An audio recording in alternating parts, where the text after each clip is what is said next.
अस्सलाम वालेकुम नाजरीन। सियासत का धंधा है पर गंदा है। एक ख़ातून उम्मीदवार जो कि ऐवान सदर में रहती हैं और उनको ख़ातून अव्वल का दर्जा भी दिया गया है, तो कैसे हो सकता है कि कोई उम्मीदवार उनके मुकाबिल आए और इलेक्शन में हिस्सा ले। ऐसा ही हुआ है शहीद बेनज़ीराबाद का जो हलका है NA 207 सिंध का, वहाँ से बिलावल भुट्टो ज़रदारी की बहन आसफ़ा भुट्टो ज़रदारी जो कि सदर आसिफ़ अली ज़रदारी की बेटी भी हैं और उनको ख़ातून अव्वल का दर्जा दिया गया है। और अब जो है वो बाई इलेक्शन जो होना था इस नशिस्त पर, वहाँ पर वो बिला मुकाबला मुंतखब हो चुकी हैं। जो उम्मीदवार जिन्होंने यहाँ पर अपने कागज़ात नामज़दगी जमा करवाए थे, उनकी तफसील आप इस वीडियो में भी देख सकते हैं। वो जो notification election commission of Pakistan ने जारी किया है, जिसमें आसफ़ा भुट्टो ज़रदारी को बिला मुकाबला NA 207 शहीद बेनज़ीराबाद से जो है वो कामयाब उम्मीदवार करार दे दिया गया है।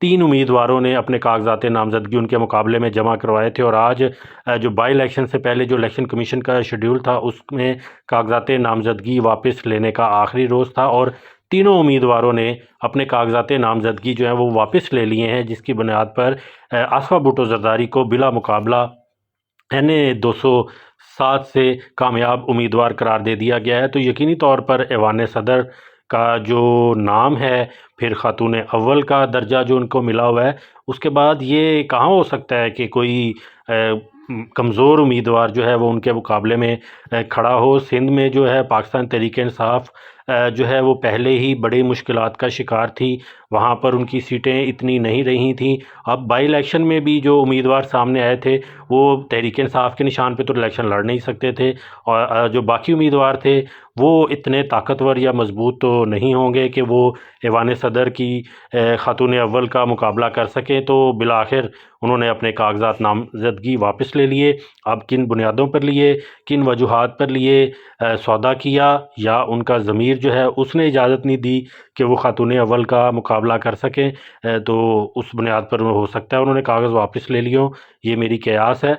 लेकिन हो सकता है कि अगर महंगाई के इस दौर में उन उम्मीदवारों ने भी समझा हो कि बजाय इलेक्शन पे ख़र्चा करने के पहले ही अपना जो है वो ख़र्चा वसूल कर लिया जाए और कागज़ात वापस ले लिए जाएँ। क्योंकि मारूफ़ तो है ही कि साबिक़ सदर और पहले जो सदर रहे हैं और अब मौजूदा सदर भी आसिफ़ अली ज़रदारी, वो सियासत के खिलाड़ी हैं, ख़तरों के खिलाड़ी हैं। एक ज़रदारी सब पर भारी नारा तो आपने सुना है, तो हो सकता है वो भारीपन जो है वो उन 3 उम्मीदवारों पर भी बोझ डाला गया और उन्होंने अपने कागज़ात वापस ले लिए। बहरहाल हम आसफ़ा भुट्टो ज़रदारी को बिला मुकाबला मुंतखब होने पर, पहली दफ़ा असम्बली का मेंबर बनने पर मुबारकबाद पेश करते हैं। लेकिन अच्छा यही होता कि वो मैदान में आती, पता लगता कि वो कितनी मारूफ़ हैं सिंध में और सिंध हुकूमत की कारकर्दगी किस कदर जो है वो मुतासर कुन है कि अवाम उनको वोट देती।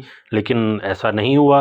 अब वो यकीनी तौर पर असम्बली में आएंगी, रुकन बनेगी कौमी असम्बली का, जल्दी वो अपना हल्फ भी लेंगी और उसके बाद वो ख़ातून अव्वल के तौर पर मेंबर जो हैं वो कौमी असम्बली भी रहेंगी। तो ऐसा तो फिर होता है, ऐसे कामों में सियासत के सीने में कोई दिल नहीं होता और यहाँ पर भी ऐसा ही हमने देखा है। तो उम्मीद करते हैं कि आसफ़ा भुट्टो ज़रदारी जो सिंध की आवाम के लिए और शहीद बेनज़ीराबाद का हलका जो है उसकी आवाम के लिए बेहतर काम करने की कोशिश करेंगी, आवाम को रिलीफ़ देंगी। सिर्फ़ ओहदा मिल जाने से ही जो है वो कारकर्दगी बेहतर नहीं होती, ज़मीन पर भी कुछ करके दिखाना होता है।